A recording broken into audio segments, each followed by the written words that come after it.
The transfer portal is humming. Players are on the move every day. That means we're on the move as well here at the Voice of College Football with all of you. Myself, Leanne Herring, breaking down the transfer portal and the latest. Leanne, how you doing today? Doing good, doing good. Of course, we got college football playoff action last night. I know you, Mark, and the rest of the team here at the Voice of College Football had a lot to talk about last night. I focused on high school football and transfer portal just because I felt like some of those games were not as interesting. But anyway, of course, you guys can always tune to all the Voice of College Football, all the highlights, analysis, a lot of great post-game coverage. Plenty of teams, even if you're not an Ole Miss team, so definitely check those out.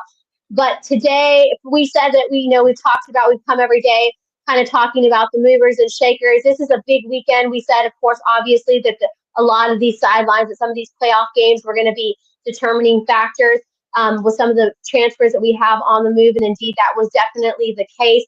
Of course, another big note about this weekend, we knew that there was going to be a lot of movement as far as visitors on campus, because remember, tomorrow, through the 1st of January, we do hit that dead period, which means there's not going to be any visits, and coaches can't make visits as well to other places. But there will be contact, of course, via phones, email, all that good stuff, DM. So just because there is a dead period, there still will be contact. There just won't be in visits. A lot of the like I said, a lot of them will have scheduled their visits January 2nd after the dead period ahead here finishes. So let's get going. We have some guys who have found some homes, and really exciting news for some teams right now. I'm sure there's plenty of commitments. These are just some of the commitments that we're highlighting from today within the last 24 hours. Some of the bigger guys, some of the more high profile guys heading home. So let's get going. Folks, we appreciate you being here. Leave those comments and questions there in the chat. As always, we will get to those. And also keep in mind, just to tag on to what Leanne had to say, obviously Christmas is coming up. Christmas Eve's on Tuesday, Christmas on Wednesday. We'll figure out what our schedule is this next week because, of course, we got the holidays to deal with. And as Leanne just pointed out, the dead period starts on December 23rd, but we will be here when there is breaking news. So just hit the bell for the notifications when you subscribe. That way you know when we're going live. All right out of the gate, we've got a former 4-star Kentucky outside linebacker in Tyrese Furby, who is going way up north to Camp Randall Stadium and at Madison, Wisconsin.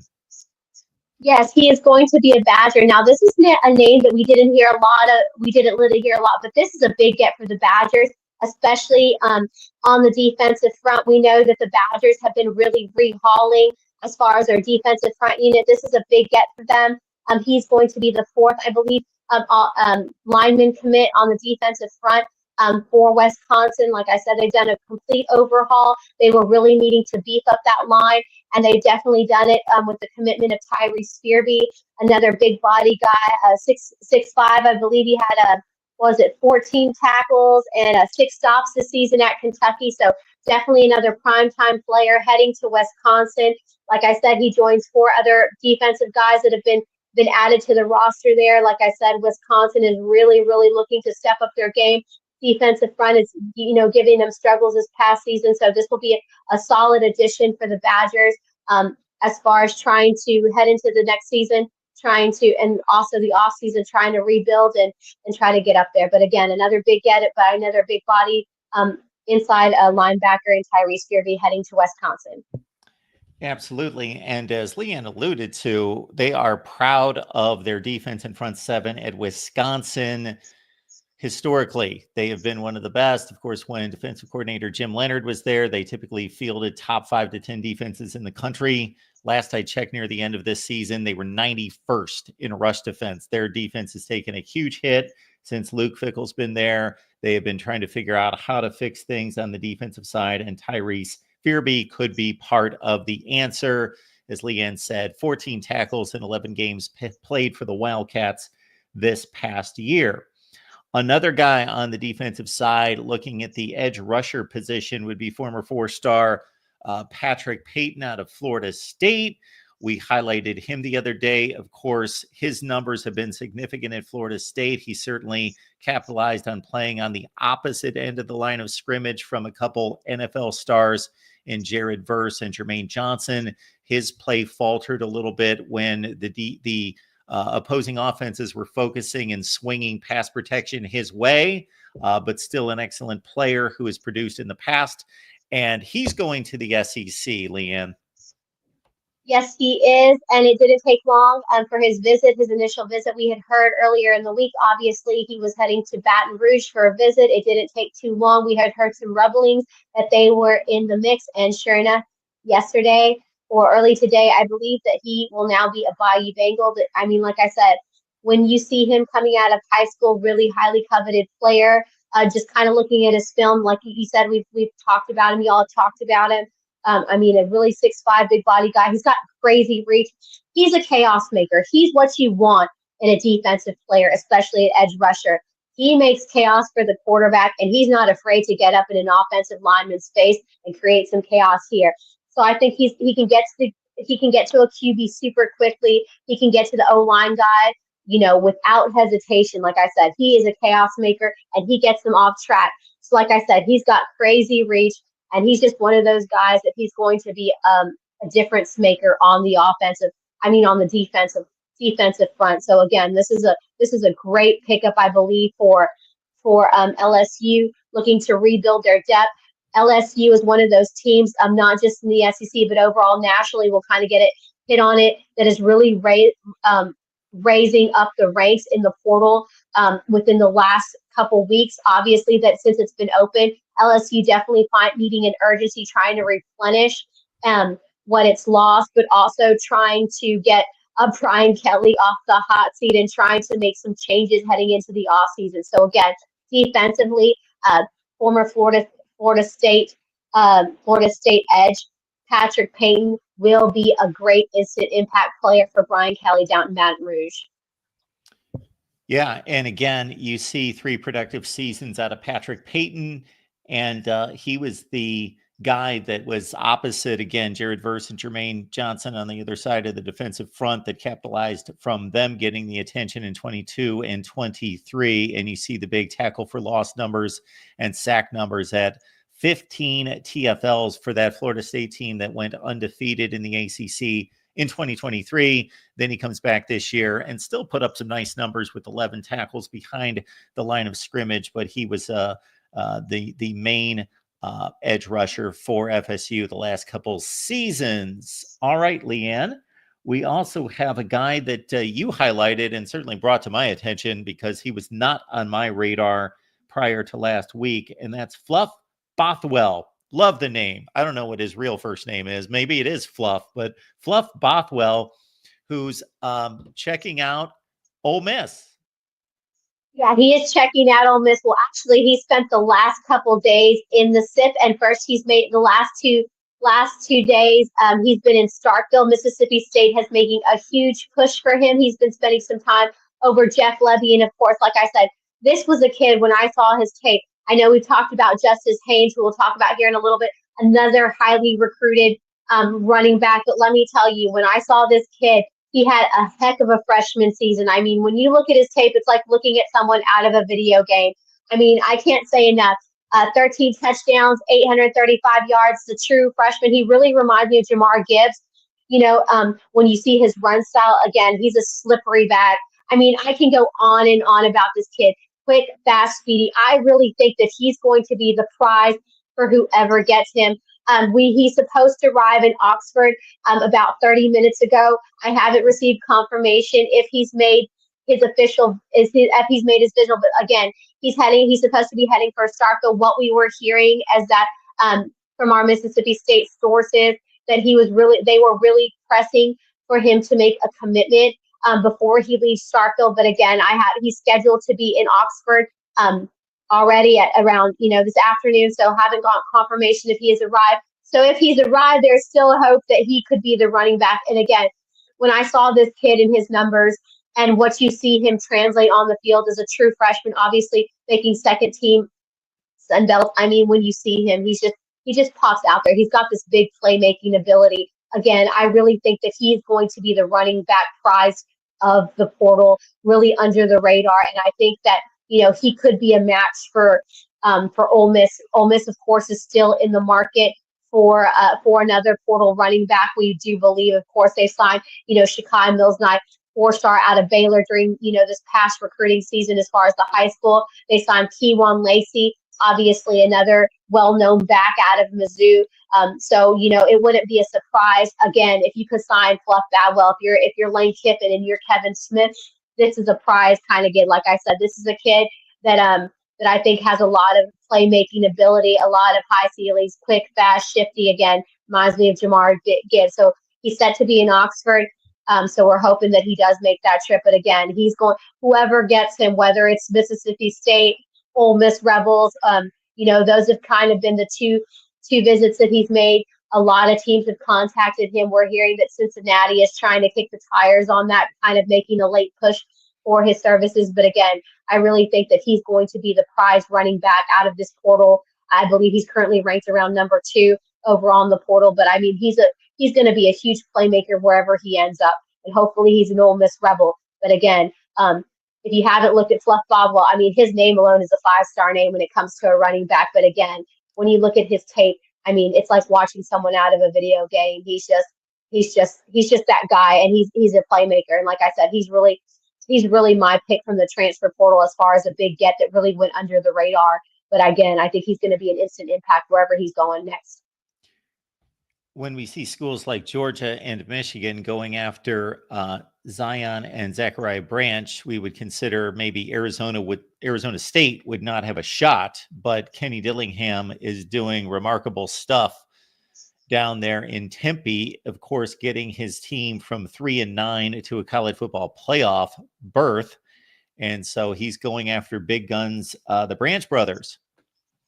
Yep. And Zachariah has already made his visits, has been there this weekend and everything. From what we're hearing, it's going really positive. Again, Georgia is making a late, been the team to talk about.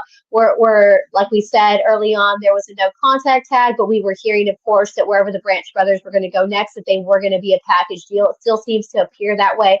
But again, as much as Georgia would be the destination place for these two blue chip defensive and offensive package that these brothers would bring, obviously, top wide receiver, top safety in the brothers, Zachariah and Zion Branch. But again, Arizona has really made a strong push. They've been there this weekend. They continue on the visit. So again, that's going to be a team to watch, because what we're hearing that the visit has really made an impact on these guys. And remember, in the transfer portal, the way of the day and age, we say it all the time here, NIL. While Georgia may be in the mix, a lot of these times, these high-profile blue-chip players, not only are they taking NIL into the mix, but also a place where they can go out and they can show out. Obviously, at USC, they didn't get the, what they had hoped for as far as either their deal or their playing time. So when you see the Branch brothers, as elite as they are, be interested in a place like Arizona State, I mean, like you said, they've done a really good recruiting. It doesn't hurt about their playoff, run and all those kind of things. All those little factors, all those little things can make a big difference. And again, it would be no doubt that if the Branch brothers were indeed to make Arizona State their next home, that they would be very revered. Not that they wouldn't be at Georgia, but again, Georgia is stacked with a lot of playmakers. Whereas a place like Arizona State, these two could really shine, and they really might be able to offer them a lot more as far as a package deal, NIL-wise. So that will be an interesting recruitment to watch. But Arizona State is very, very much in the mix. Like I said, Georgia has seemed to be at the forefront, but what we're hearing after this visit, Arizona State, don't take them loosely, because they really, really have an opportunity here to get not just one, but two really elite playmakers in the Branch brothers. Absolutely. And I apologize, everyone. It's taken me forever to get these stats pulled up. But Zachariah Branch, of course, one of the main threats on the USC offense, one of the fastest players you were going to see anywhere. 47 catches for the Trojans this past year with 11 yards per reception. And his brother plays significant time on the other side of the ball. So they are a package deal, it appears. And again, Georgia, Michigan in the mix. And as Leanne just let us know, Arizona State gets the visit this weekend from those two. Next up, we've got an update on one Justice Haynes, of course, former Alabama RB1. Yeah, he's one that we've obviously talked about over and over again. Another top, if not the top running back available in the portal ranking wise on 3247, whichever service that you look at rankings, he's high up there. Obviously, Ole Miss was hoping, he's already made a visit there. They were hoping that they could be in the mix. It doesn't seem like that's going to happen. But again, they have a lot of others in play. We talked about Fluff Blackwell and whatnot. But it appears after, Justice Haynes is heading to South Carolina this weekend. And, it looks like it's going to be South Carolina and Michigan down to the wires. Again, Ohio State still is trying to knock on the door, knock it down. But it doesn't appear that the Haynes camp right now is looking at Ohio State. That feeling still remains not mutual, but that hasn't stopped Ohio State. So that will be another interesting recruitment to watch. But we feel right now that from what we're hearing that South Carolina is pretty much in the top to beat, but Michigan is also coming on very strongly. So don't be surprised within the next couple of days if we hear Haynes either go to South Carolina or Michigan. But again, it hasn't stopped Ohio State for trying to come in there very, very strong and late push. But we don't feel that Ohio State will be making the top teams as far as Haynes. It looks like it's going to be South Carolina and Michigan. Speaking of the Buckeyes, coming off a college football playoff win last night and probably not able to secure Justice Haynes, but Aaron Nolan, who, of course, committed to Ohio State and was with the Buckeyes this past season, but buried in the quarterback room, may be headed south to the SEC. Yes, and it's been a big weekend for Shane Beamer in South Carolina hosting a visit. Now, this was a name as far as the quarterback position that I was surprised that we're not hearing more about. Aaron Nolan, of course, a four-star former recruit coming out of Langston Hughes out of Georgia. They actually just competed in the state championships, unfortunately lost there against Milton in the 5A championship. But again, last recruiting cycle, I mean, there wasn't a team that wasn't looking after his services. A really elite kid. He's just got a most impressive resume. He's just one of those kids that when you see him, you didn't see a lot of him, obviously, at Ohio State. But again, when you go back and you look at his high school tape, I mean, he's just got an impressive resume. And he's one of those guys, those quarterbacks that really can pick a defense apart. And I think given the right circumstances, given the right cast of characters to work with, he could be really, really one of those young up-and-coming guys, I think, in a program that really could do a lot of damage and really could do big things, has a ton of upside. And another thing that I really liked about this kid that you don't see, we all know in the quarterback position that you're put in tough situations when you play at big programs. And the thing about Aaron Nolan that you watch and you look about him, when he played back in high school, and it was easy to see why he was a highly touted recruit, as if he doesn't flinch. He's great on making quick decisions. And that's another one upside that I think is a rarity that you get in a kid of his talent and caliber. I mean, we can go on and on all day about the numbers and stats that he put out, what kind of resume he has. He's a great quarterback, like I said. He's proven he's got a great track record, very talented, very athletic. But like I said, one of the things that really strikes out about me when you watch him operate in any offense that he's been put in is that he's great to react. His internal radar, his IQ as far as football is very up there. And I think he's going to make an interesting prospect. Maybe not a starter when he goes into a program, but I think he's going to be a big get. So South Carolina and Shane Beamer, if they can tack down Aaron Nolan as their next QB, this might be something that really could work and operate well under that Shane Beamer kind of chaos that is, as whatever is in that water there's something unique, and it takes a unique player to be able to work into that system. But Aaron Nolan definitely could be the next great guy at South Carolina, given his talent. I think he just has to have the right cast, and if things are going there well, I mean, they could possibly Aaron Nolan and have Justice Haynes in that backfield, and that might be a heck of a dynamic young duo that would be exciting to watch and definitely could operate in that shape. So South Carolina, again, will be one to watch this weekend. Definitely, like I said, hosting Justice Haynes and Aaron Nolan isn't a bad duo to host heading into the dead period. So I expect South Carolina to be a team to watch. Don't be surprised if they not get only one, but possibly two commitments from two top offensive players that we have in the portal right now.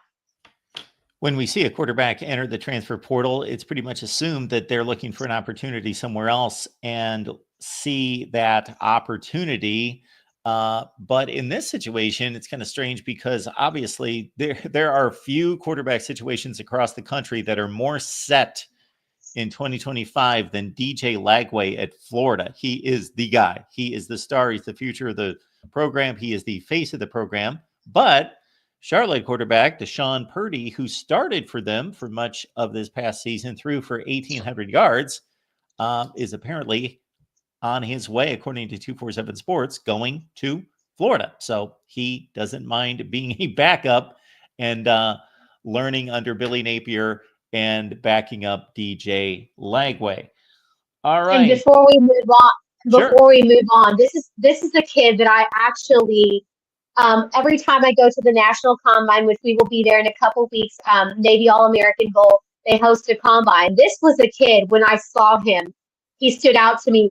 And when you go, they don't have names on their jerseys or anything. And he was just tall and commanding in his arm. When you see him, I saw Deshawn Pie. I was wondering why this kid was not more highly recruited coming out of high school. He will be he's the kind of guy you want to back up DJ Lagway because he still has a lot to learn, but his arm and his deep ball, he's extremely gifted. He's got a great fame. I've seen this kid in person at the National Combine before. He signed, and like I said, I was really surprised he didn't have a lot more offers. But again, I think this is a great addition, for DJ Lagway, and I think he will be in the mix. But again, like I said, when I saw this kid, I remember writing his number down, talking with him, because I was just like, this is a kid I could see at Ole Miss, maybe not starting right away, but again, another young up-and-coming talent that I think will be a great backup for DJ Lagway. And I think that under DJ Lagway being so young, that a kid like Deshawn Pie, he's one of those kids that he's willing to be a student of the game.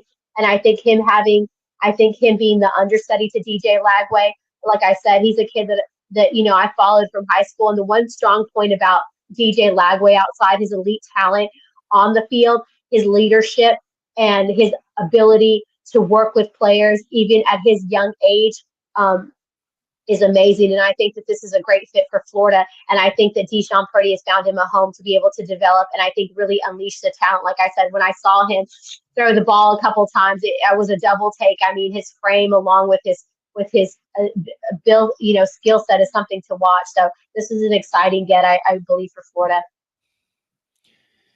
Wake Forest wide receiver Duce Alexander, 36 catches, 400 yards, 2 touchdowns. So a productive player in the ACC last season. We thought that he was still undecided till just a few minutes ago, Leanne. Yes, this is one that we had our rumblings, of course. Duce Alexander, speedy. I mean, there's no other way to describe him what you want. He's a speedster when you watch his film. He jumps off the tape. He's been in Oxford this past weekend. Of course, Ole Miss and Lane Kiffin always looking to up that wide receiver room. Of course, they've had some big commits, in their portal class looking to add. He was, we heard initially before we were going on air, we were making the notes, he had a great visit. He was, heading home. And we were hoping that we were going to get a commitment, but sure enough, before we went on air about 20, 30 minutes ago, he did officially become a Rebel. So this is a big, exciting get for the Rebels. Again, adding Duce Alexander, former Wake Forest wide receiver to the thing. Like I'm trying to look at my notes. He's out of Douglas County in Georgia. Douglas County is historically known for producing a lot of top wide receivers, 2 guys that, obviously one wide receiver in the 2026 class, Texas A&M, that we've mentioned, and we'll be seeing more of as Aaron Gregory. So again, I'm really excited to see what Duce Alexander can do during his freshman season this past year. Of course, he redshirted in 2023, but this past year he had 23 catches, 400 yards, and 2 scores. Again, he has a couple years of eligibility left, but he's going to be exciting to watch. And I think this is a monster addition for the wide receiver room. Lane Kiffin continues to build strongly in this portal, not necessarily going for the names, but again, doing what he does and finding elite talent that he can develop to continue to hopefully continue a strong RPO, but I think really help bring the balance between the run and the pass game. And definitely when you see Duce Alexander, he can get out in that backfield and make some things happen. Diario Davis is a guy, and when these guys enter the transfer portal, we're obviously conditioned just to assume they're gone. They've made their decision. They are leaving. But on occasion, it happens. I don't know what the percentage is. It's very low, but it has happened many times that a player has decided, okay, I've looked around, I've looked at things, and I want to stay put. Diario Davis is an all Big 12 performer at cornerback for Arizona, 44 tackles last year. What is the latest with Mr. Davis? Well, highly coveted corner. I mean, when he went in and we have to make note that this is Davis's second time in the portal. Obviously, last season he went in the portal, initially stayed in Arizona, and we're thinking that perhaps that this might happen again. He's had his phone ringing off the hook.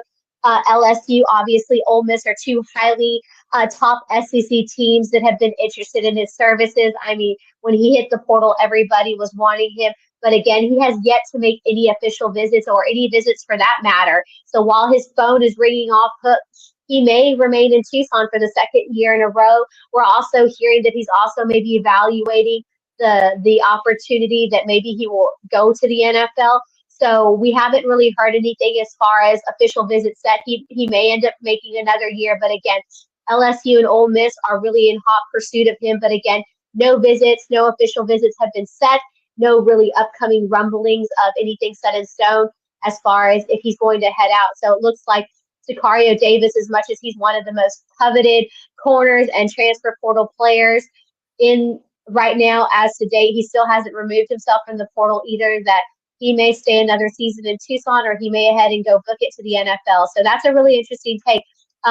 Since we're on that topic, and I didn't put it on the notes, but another running back that, everyone was highly looking out of Arkansas, obviously, Braylon Russell. He's a kid that's entered back and forth in the portal. He was set to come to Ole Miss and visited Oxford. He did, in fact, but, and other schools were in the team. But another perfect example, he's since retracted his name from the portal as well. So, like you said, just because a guy enters the portal, we also have to remember that they are allowed to, retract and not be in portal. The thing is, as long as they make the portal by the 28th of December, then they are good for this thing. They are good for this opening of the portal, obviously. But of course, under special circumstances, like we talked about here, coaches leave, issues with the program, then of course it's just extended. But again, we don't know if Diario Davis, in fact, is going to be on the move. Again, he's got plenty of suitors.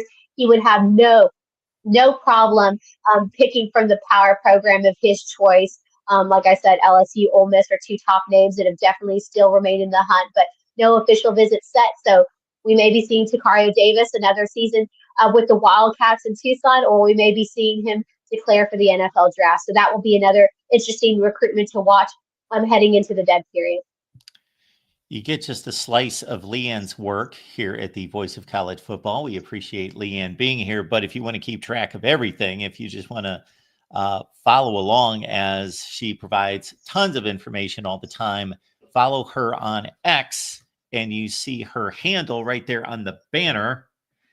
And we will drop that link in the chat. But again, you can get all the latest in regards to what Leanne posts concerning recruiting, college football, the NFL, everything right there on X. Okay, Bo Prula. Now, another interesting case here, of course, different in a certain situation, as we talked about last week, than just about anybody else in the portal, is the number 2 quarterback at Penn State, who has moved on to the portal, was playing 10 or 12 snaps a game for Penn State, but he's not there. I made the argument last week that this is actually, as long as Drew Aller stays healthy, a good thing for Penn State, because I think that they were doing too much back and forth, going back and forth with bringing in Prula in certain situations. Just Aller, let him be the starting quarterback. But of course, if there's an injury situation, then they don't have their backup quarterback. Bo Prula is well sought after when it comes to Ole Miss and UCF and Iowa. We've seen visits there, but there might be somebody else, Leanne, out of the running. There is, like we said, I said it, on the show yesterday, that with us having some playoff games and Indiana being one of those teams, they obviously didn't make the case last night. If you watch those games, how that went, it definitely didn't go the Hoosiers' way. And I said that some of these games were going to make an impact on where some of these high-profile quarterbacks, high-profile transfers may or may not go. It could easily open a door, could shut the door quickly. And it looks, while Prula was scheduled to make it, he was at Ole Miss, obviously.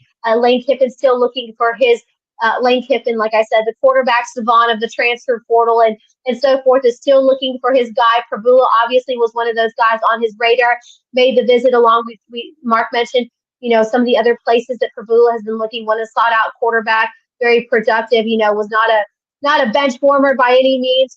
Down in Happy Valley. But nonetheless, it seems that he didn't make it to Bloomington. He didn't make it to go see the Hoosiers. So, and we're hearing that the Hoosiers probably are no longer in the running for Prula as his services. But we are hearing that there is a new team in town, much like anything in the transfer portal. Never, never, never leave out anybody, because you just never know. Like we said with the Branch brothers at Arizona State to get momentum, we're hearing that Central Florida may be in the mix and Prula may be their guy, and they're making him a top priority. So again, as we near the next 24 hours heading into dead period, expect things to heat up because there will be a lot of contact. But again, it looks like the Hoosiers are no longer in the running. He did not make it out to go watch that playoff game. He was scheduled to after, obviously, he left Oxford. He never made it there. Like I said, that could very well change, but I don't see it. I don't see them having a case right now after that performance.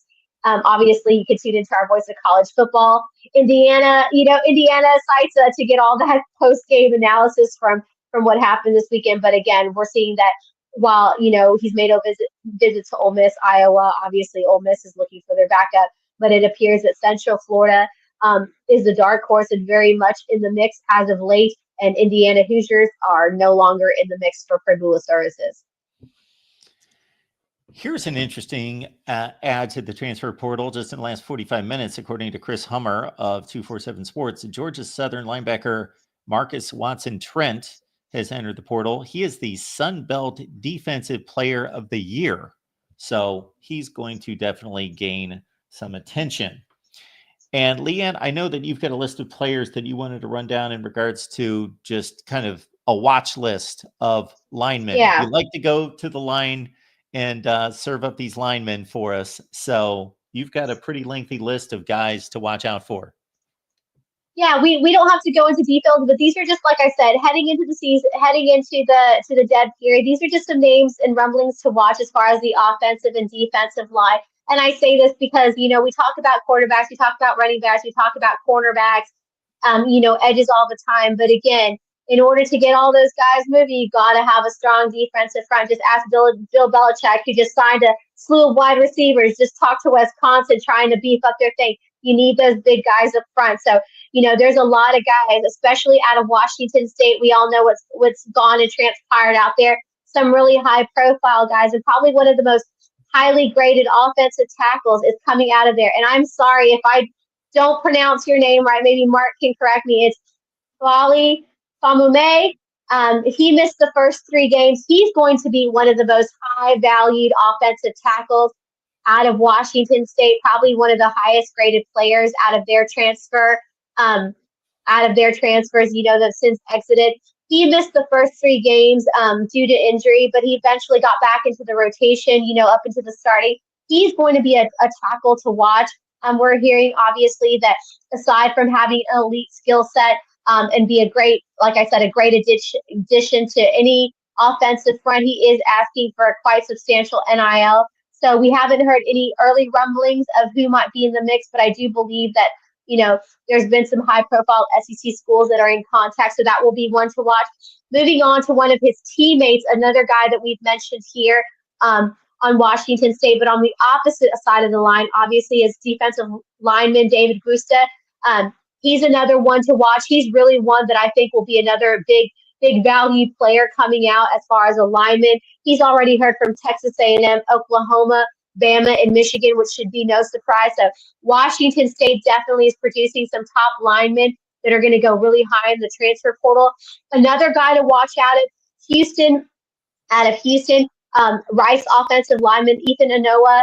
He's at FSU this weekend, so Florida State definitely trying to beef up, their offensive line. He's also been to Iowa, A&M, and Ohio. He's a 6'6" gem, really towering. Again, I'll spend some more time maybe in our later show this week, going into him. But I just kind of want to mention these guys. Another defensive lineman out of Appalachia State, Joshua Daniel. He's really in the rising. He's going to be another one to watch.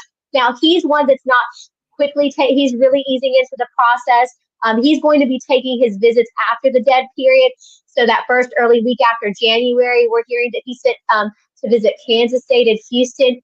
Houston's another team that's really looking to, after having a not so great season, they've really brought in some coordinators from the SEC, from Florida, and from, LSU to try to beef up. It's definitely showing in their recruitment. They're another team from the Big 12 outside of Texas Tech, really making a rise and a big push in the transfer. So Joshua Donald is one of those guys that they're looking at Appalachian State. He's expected, like we said, to go to Houston and K-State after the dead period. Another guy to watch out is from Old Dominion, Denzel Lowry. He's already visited Louisville. We know that Jeff Brom has become a key destination, attracting a lot of transfer and young talent.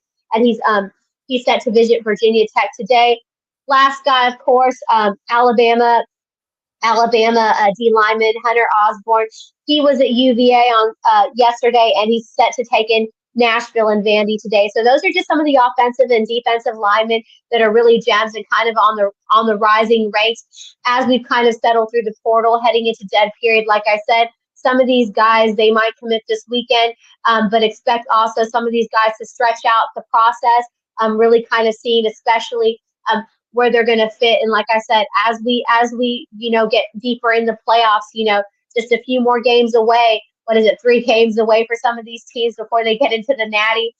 These are definitely going to sway some of these guys, and it's definitely going to affect, whether they get an outpouring of transfer. So that'll be another thing to watch. But again, there's a lot of teams on the rise as far as the portal rankings that are going from, that we're seeing, but a lot of interesting teams making a push.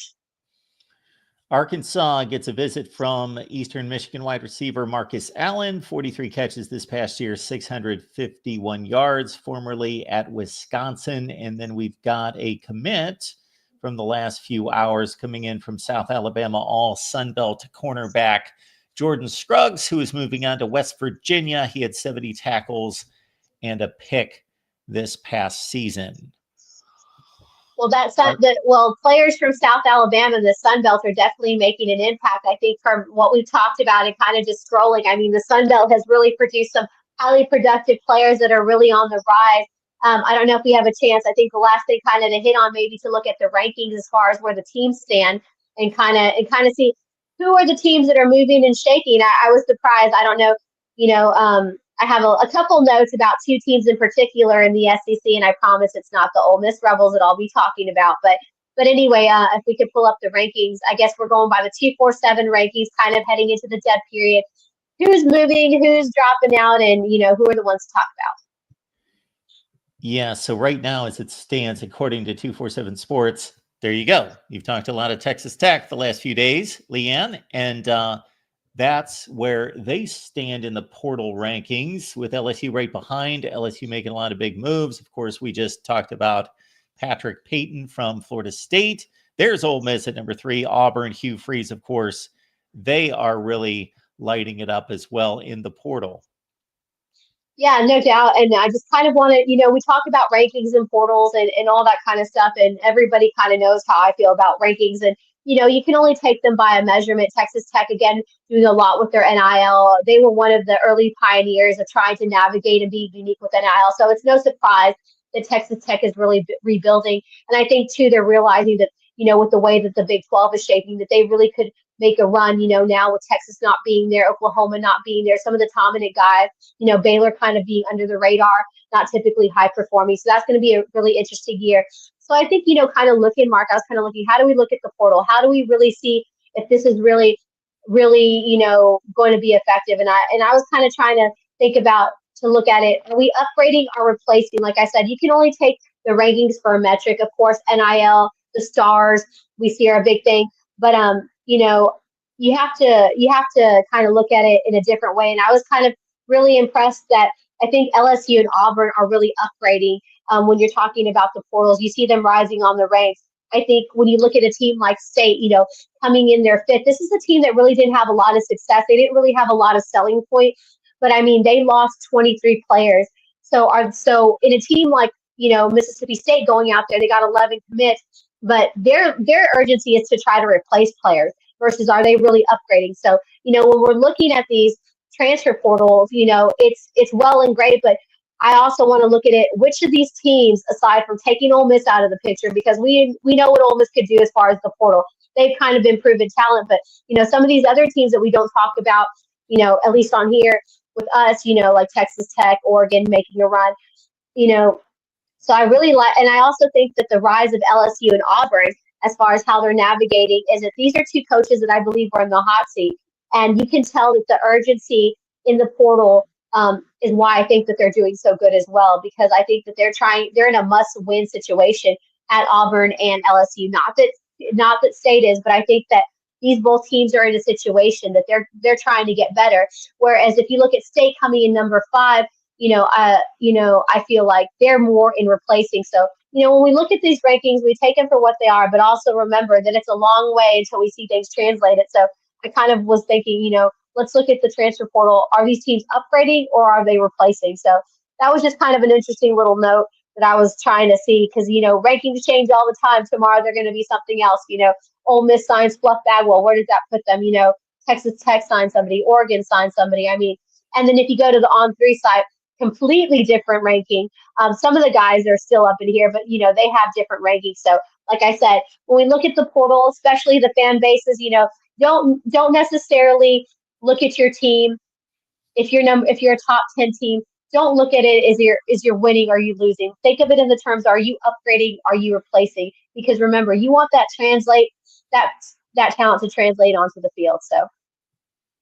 I just thought that was just something to look at, just a different kind of perspective, because how I feel about rankings. You can have the best team that money can buy, but does it translate onto the field? Is it going to replace? And I wasn't trying to take a stab at Mississippi State. Sorry. But I still believe that they're replacing versus upgrading. But hey, if Ole Miss was losing 23 players, I would say the same thing because, I mean, when you lose 23 players and a lot of your top talent, when you're already struggling, it's not easy to upgrade. But again, I'm sure we'll see a lot more portal shift, but this is a big weekend as far as visits. Like we said, our schedule for the show will be a little different with the holidays, but if we have breaking news, I wouldn't be surprised if we have a couple commits. Like I said, watch out for South Carolina this weekend, especially with Air Nolan and Justice Haynes being on campus. And like I said, don't leave out the underdogs like Central Florida and Arizona State because they seem to be having some big momentum with some big-time playmakers. I'm a believer in the recruiting rankings, not necessarily the portal rankings, but the recruiting rankings. And maybe Leanne and I can get into a conversation about that. But that's what makes it work, I guess. We balance each other out when it comes to our perspective on the recruiting rankings. All right. Again, as Leanne just mentioned, we don't know what the schedule is going to look like this week. Of course, we've got the holidays. Merry Christmas, everyone. Christmas Eve coming up on Tuesday. But that's why you subscribe. Hit the bell for the notifications. That way you know when we're going live. Leanne, appreciate you taking time out of your weekend for us to go over another transfer portal update. Sounds good. And thank you. And happy holidays, like I said. And thanks to everyone who's been joining the show. We're really excited. If we have breaking news, exciting commitments, we'll definitely try to hop on here. But like I said, everyone have a great holiday. And thanks again for all the support. And we can't wait to bring more transfer portal and recruiting news for you in the next couple weeks.